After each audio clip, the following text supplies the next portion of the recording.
Hello friends, welcome to Sivakami garden. Friends, இன்றைக்கி நம்ம கார்டனில் எது நம்ம அறுவடை பண்ண போகிறோன்றத பார்க்கலாம். சரியான மழை பெஞ்சதில் நம்ம செடியெல்லாம் ரொம்ப நல்லா ஃப்ரெஷ்ஷாக இருக்குது. முருங்கைக்கீரை நம்ம ஒரு வாரத்துக்கு முன்னாடி தான் நம்ம எடுத்துன்னு போனோம். முருங்கைக்கீரை, பருப்புக்கீரை, அந்த சாரணக்கீரை எல்லாம் எடுத்துன்னு போயிட்டு நம்ம பருப்பில் போட்டு கணிஞ்சோம். அது இன்றைக்கும் நம்ம அந்த கீரை எடுத்துன்னு போகலாம். ஏன்னா அந்த தொட்டியில் கனகாம்பர செடியில் அந்த கீரை தான் நிறைய வந்துட்டுருக்குது. நம்ம அதை எடுத்துகிட்டு நம்ம காலி பண்ணலாம். பாருங்கள், நம்ம ரோஸ் செடியை கட் பண்ணி விட்டுருக்குறோம். அதில் எல்லாம் அந்த சொரக்காய் செடியா பூசணிக்காய் செடியான்னு தெரில, எல்லா தொட்டியிலேருந்து ஒரு கொடி மற்ற செடிகளெல்லாம் ஃபுல்லாக மூடிக்குது.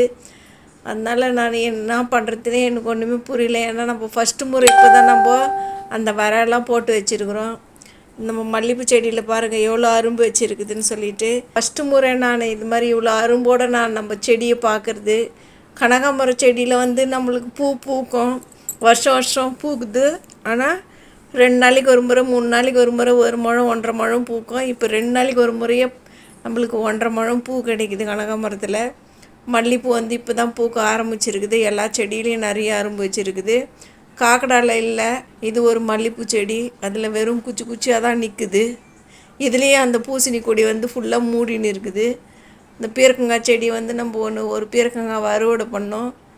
கருவேப்பிலை கன்று நம்ம மாற்றி வச்சுருக்குறோம். இப்போ கொஞ்சம் உயரமாக வளர்ந்துருக்கிற மாதிரி தெரியுது எனக்கு.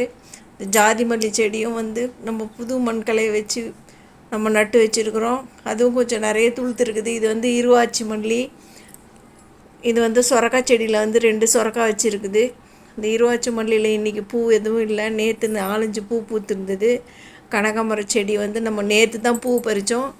இன்றைக்கி பூ நல்லா இருக்குது பாருங்கள். கனகாம்பர செடியில் செம்பருத்தி செடியில் 8 பூ பூத்துருக்குது. தினமும் நம்மளுக்கு நாட்டு செம்பருத்தி பூ பூக்குது. ஆனால் இந்த 3 செம்பருத்தி செடியிலையும் இந்த மஞ்சள் கலர் செம்பருத்தியில் அரும்பு மட்டும் பெருசாக இருக்குது. அது இன்றைக்கும் பூக்கலை. இன்னும் மற்ற 2 செம்பருத்தி செடியும் அப்படியே தான் இருக்குது. பார்க்கலாம், அதுக்கும் ஒரு நாள் வர்றது எப்போ தான் பூக்கும்னு சொல்லிட்டு நானும் வெயிட் பண்ணின்னு இருக்கிறேன். பூச்சியும் இல்லை. நான் செடியிலலாம் தேடி பார்த்துட்டேன், எந்த பூச்சியும் கிடைக்கல. இன்றைக்கி நம்ம அரளி செடியில் எந்த பூவும் இல்லை. முன்னாடியெல்லாம் 2 நாளைக்கு ஒரு முறை செடிக்கு ஃபெர்டிலைசர் தண்ணி நம்ம வீட்டிலே ரெடி பண்ணி எடுத்துகிட்டு கொடுப்போம். இது தர்பூசணி தோல் கரைசலும், வாழைப்பழம் தோல், தயிரெல்லாம் போட்டு நான் ரெடி பண்ணி வச்சுருந்தேன். அதுதான் எடுத்துன்னு வந்துருக்குறோம். இன்றைக்கி நம்ம செடிக்கு தண்ணி மிக்ஸ் பண்ணி ஊற்ற போகிறோம். இதில் நான் மழை தண்ணி எடுத்து வச்சுருந்து 2 கேன், 5 லிட்டர் கேனில் மழை பெஞ்சு தண்ணி ரொம்ப இருந்துச்சு. அந்த தண்ணி நம்ம செடிக்கு மிக்ஸ் பண்ணி கொடுக்கும்போது செடிக்கு நிறைய சத்து கிடைக்கும்.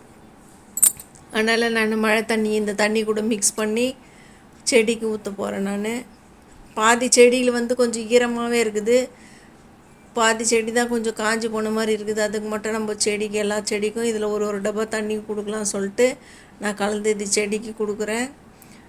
இந்த மாதிரி 2 நாளைக்கு ஒரு முறை நம்ம செடிக்கு தண்ணி கொடுக்குறதாலேயும் நம்ம செடியில் நிறைய இப்போல்லாம் பூ வைக்குது. மல்லிகைப்பூ செடியை நம்ம பார்க்குறோம் எவ்வளோ அரும்பு வச்சுருக்குதுன்னு சொல்லிட்டு பாருங்கள். நம்ம டேங்க் ஒரு மாதத்துக்கு ஒரு முறை க்ளீன் பண்ணுறோம். அதில் இருக்கிற அந்த மண்ணெல்லாம் சுத்தமாக கழுவிட்டு, சர்ப்பெல்லாம் போட்டு சுத்தமாக கழுவிட்டு நம்ம அந்த தண்ணியை யூஸ் பண்ணுறோம்.